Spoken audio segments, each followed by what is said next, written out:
ವೇಣುಧ್ವನಿಯ ವೀಕ್ಷಕರಿಗೆ ನಮಸ್ಕಾರ. ನಾ ಡಾಕ್ಟರ್ ಮಾಧವ ಪ್ರಭು, KLE ಹಾಸ್ಪಿಟಲಿಂದ. ಇವತ್ತು ನಿಮ್ಮ ಜೊತೆ human meta pneumo virus HMPV virus ಬಗ್ಗೆ ಮಾತಾಡೋಕ್ಕೆ ಬಂದಿದ್ದೀವಿ. ಇಲ್ಲಿ HMPV ವೈರಸ್ ಅಂದರೆ ಈ ಚಳಿಗಾಲದಲ್ಲಿ ಬಹಳಷ್ಟು ವೈರಸ್ ನಮ್ಮಲ್ಲಿ ಇರುತ್ತೆ, ನಮ್ಮ ದೇಶದಲ್ಲಿ ಇರುತ್ತೆ. ಅದರಲ್ಲಿ HMPV ಇರಲಿ, ಅಡಿನೋ ವೈರಸ್ ಇರಲಿ, ರೈನೋ ವೈರಸ್ ಇರಲಿ, ಇನ್ಫ್ಲೂಯೆನ್ಸಾ, ಪ್ಯಾರಾ ಇನ್ಫ್ಲೂಯೆನ್ಸಾ ವೈರಸ್ ಇರಲಿ, ಇವೆಲ್ಲ ವೈರಸ್ ಇದೇ ಸೀಸನ್ನಲ್ಲಿ ಅಂದರೆ ಚಳಿಗಾಲದಲ್ಲಿ ಹೆಚ್ಚಿಗೆ ಆಗುತ್ತೆ. ಸಾಧಾರಣವಾಗಿ 1 ವರ್ಷದಿಂದ 5 ವರ್ಷ ಮತ್ತು 5ರಿಂದ 10 ಈ ವಯೋಮಾನದಲ್ಲಿ ಈ ವೈರಸ್ ಹೆಚ್ಚಿಗೆ ಹರಡುತ್ತೆ. ಈ ವೈರಸ್ ಹೆಂಗೆ ಹರಡುತ್ತೆ ಅಂದರೆ, ನಾವು ಕೋವಿಡ್ ಬಗ್ಗೆ ನೋಡಿರಬಹುದು. ಕೋವಿಡ್ ಥರನೇ ಈ ವೈರಸ್ ಶೀನಾ ನೆಗಡಿ ಯಾವಾಗ ಏನಾಗುತ್ತೆ, ಅದು ನಾವು ಯಾವಾಗ ಕೆಮ್ತೀವಿ, ನಮ್ಮ ಶೀನಾ ಯಾವಾಗ ಹೊರಗೆ ಬರುತ್ತೆ, ಆವಾಗ ಭಾಳಷ್ಟು ಕ್ಲೋಸ್ ಪ್ರಾಕ್ಸಿಮಿಟಿನಲ್ಲಿ ಇದ್ದರೆ ಈ ರೋಗವನ್ನು ಬೇರೆಯವರಿಗೆ ಹರಡಬಹುದು. ಇನ್ನೊಂದಂದರೆ ಫೋಮೈಟ್ಸ್, ಅಂದರೆ ನಿರ್ಜೀವ ವಸ್ತು ಏನಿರುತ್ತಲ್ಲ, ಆ ಸರ್ಫೇಸ್ ಮೇಲೆ ಯಾವುದು ಕೆಮ್ಮಿದ್ರೆ, ಶೀನಿದ್ರೆ ಅದನ್ನು ನಾವು ಹಿಡಿತೀವಿ, ಕೈಯಿಂದ ಹಿಡಿತೀವಿ. ಅದೇ ವಸ್ತುವನ್ನು ಬೇರೆಯವರು ಹಿಡ್ಕೊಂಡು ಅದನ್ನು ಮೂಗಿನ ಕಡೆ ತೊಗೊಂಡು ಹೋಗಿದ್ರೆ ಅದು ಸ್ಪ್ರೆಡ್ ಆಗುತ್ತೆ. ಇದನ್ನು ನಾವು ಫೋಮೈಟ್ಸ್ ಅಂದರೆ ಇನ್ಯಾನಿಮೇಟ್ ಆಬ್ಜೆಕ್ಟ್ಸಿಂದ ಸ್ಪ್ರೆಡ್ ಅಂತ ಹೇಳ್ತೀವಿ. ಸೊ ಇದು ಎರಡೇ ರೀತಿಯಲ್ಲಿ ಸ್ಪ್ರೆಡ್ ಆಗುತ್ತೆ. ಒಂದು ಕಫನಿಂದ, ಎರಡನೇದು ಫೋಮೈಟ್ಸ್ ಅಂದರೆ ನಿರ್ಜೀವ ವಸ್ತುವಿಂದ ಅದನ್ನು ಮತ್ತೆ ಮುಟ್ಟಿದ್ರೆ ಆಗಬಹುದು. ಈ ವೈರಸ್ ಯಾವುದು ಹೊಸ ಸಿಂಪ್ಟಮ್ಸ್ ಯಾವುದು ಇದ್ರ ಜೊತೆ ಬರೋಂಗಿಲ್ಲ. ಈ ವೈರಸ್ ಸಿಂಪ್ಟಮ್ಸ್ ಏನಿದೆ ಅಂದರೆ ಜ್ವರ ಬರೋದು, ಶೀನಾ ನೆಗಡಿ, ಕೆಮ್ಮು ಬರೋದು, ಜ್ವರ ಬರೋದು, ಇವೆಲ್ಲ ಸಿಂಪ್ಟಮ್ಸ್ ಅದೇ ಇದೆ. ಎಲ್ಲ ವೈರಸ್ ಅಂದರೆ ಈ ಚಳಿಗಾಲದಲ್ಲಿ ಯಾವ್ಯಾವ ವೈರಸ್ ಬರುತ್ತೆ, ರೆಸ್ಪಿರೇಟರಿ ಸಿಂಕಿಲ್ ವೈರಸ್ ಇರಲಿ, ಇನ್ಫ್ಲೂಯೆನ್ಸಾ ವೈರಸ್ ಇರಲಿ, ಎಲ್ಲ ಸಿಂಪ್ಟಮ್ಸ್ ಕಾಮನ್ ಇದೆ. ಭಾಳಷ್ಟು ಮಂದಿಗೆ ಇದು ಆಗುತ್ತೆ, ಹೋಗುತ್ತೆ, ಯಾವುದೂ ಥರದ್ದು ತೊಂದರೆ ಆಗೋದಿಲ್ಲ.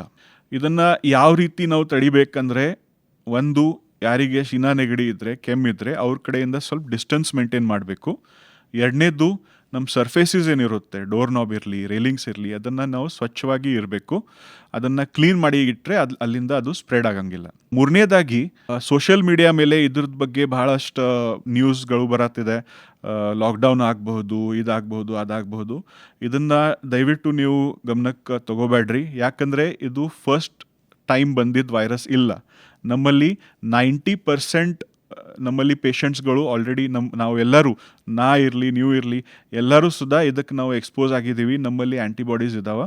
ಅದಕ್ಕೆ 90% ಈ ಇನ್ಫೆಕ್ಷನ್ ಆಲ್ರೆಡಿ ಹೋಗಿದೆ ನಮ್ಮಲ್ಲಿ. ಈ ಚಳಿಗಾಲದಲ್ಲಿ ಆಗೋ ಇನ್ಫೆಕ್ಷನ್ಸ್ನಲ್ಲಿ ಇದು ಒಂದು 2% ತನಕ infections will be human meta pneumo virus. ಅಂದರೆ 2% ತನಕ infection will be human meta pneumo virus every year. ಅಂದರೆ ಎಲ್ಲ ವರ್ಷದ ನೀವು ಆ್ಯಾವ್ರೇಜ್ ನೋಡಿದರೆ ಇದು ವೈರಸ್ ನಮ್ಮಲ್ಲಿ ಆಲ್ರೆಡಿ ಇದೆ.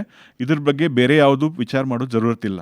ಜ್ವರ ಬರುತ್ತೆ, ಶೀನಾ ನೆಗಡಿ ಬರುತ್ತೆ, ಕಫ ಬರುತ್ತೆ, ಇದ್ರ ಸಲುವಾಗಿ ನೀವು ಹೋಗಿ ನಿಮ್ಮ ಡಾಕ್ಟರ್ ಕಡೆ ಹೋಗಿ ಟ್ರೀಟ್ಮೆಂಟ್ ತಗೋಬೇಕು. ಯಾವ ಥರದ್ದು ಹಾನಿ ನಿಮ್ಗೆ ಆಗೋದಿಲ್ಲ.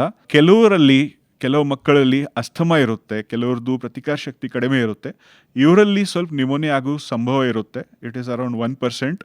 ಆ 1% ಸಲುವಾಗಿ ನೀವು ಇಂಥವು ಮಕ್ಕಳಿದ್ದರೆ ಅವ್ರಿಗೆ ಸ್ವಲ್ಪ ಎಕ್ಸ್ಟ್ರಾ ಪ್ರಿಕಾಷನ್ಸ್ ತಗೋಬೇಕು. ಈ ಚಳಿಗಾಲದಲ್ಲಿ ಸ್ವಲ್ಪ ನಿಮ್ಮ ವಾರ್ಮ್ ಇಟ್ಕೋಬೇಕು. ಫ್ರೂಟ್ಸ್ ಹೆಚ್ಚಿಗೆ ತಿನ್ನಬೇಕು, ಗ್ರೀನ್ ಲೀಫಿ ವೆಜಿಟೇಬಲ್ಸ್ ಹೆಚ್ಚಿಗೆ ತಿನ್ನಬೇಕು. ಅಂದರೆ ಇಮ್ಯುನಿಟಿ ಏನಿರುತ್ತೆ ಅದು ಹೆಚ್ಚಿಗೆ ಆಗುತ್ತೆ. ಇದನ್ನು ಬಿಟ್ಟರೆ ಯಾವುದೂ ಪ್ರಕಾರದ್ದು ಹೊಸದು ಪ್ರಿಕಾಷನ್ಸ್ ತಗೊಳ್ಳೋದು, ಗಾಬರಿ ಆಗೋದು ಜರೂರತ್ತಿಲ್ಲ. ನೀವು ಟ್ರೀಟ್ಮೆಂಟ್ ಟೈಮ್ ಶೀಟ್ ತಗೋರಿ, ನಿಮಗೆ ಯಾವ ಥರದ್ದು ಹಾನಿ ಆಗಂಗಿಲ್ಲ. ಲಾಕ್ಡೌನ್ ಆಗೋದು ಈ ಪರಿಸ್ಥಿತಿಯಲ್ಲಿ ಈಗ ನೋಡಿದರೆ ಲಾಕ್ಡೌನ್ ಆಗೋ ಸಂಭವ ಇಲ್ಲ. ನನ್ನ ಪ್ರಕಾರ ಯಾವುದು ಹೊಸ ಎಪಿಡೆಮಿಕ್ ಬರೋದು ಸಂಭವನೂ ಇಲ್ಲ. ಇದು ಆಲ್ರೆಡಿ ನಮ್ಮಲ್ಲಿ ಇದೆ. ಇದಕ್ಕೆ ವ್ಯಾಕ್ಸಿನ್ ಇನ್ನೂವರೆಗೆ ಬಂದಿಲ್ಲ. ವ್ಯಾಕ್ಸಿನ್ ಜರೂರತ್ತಿಲ್ಲ.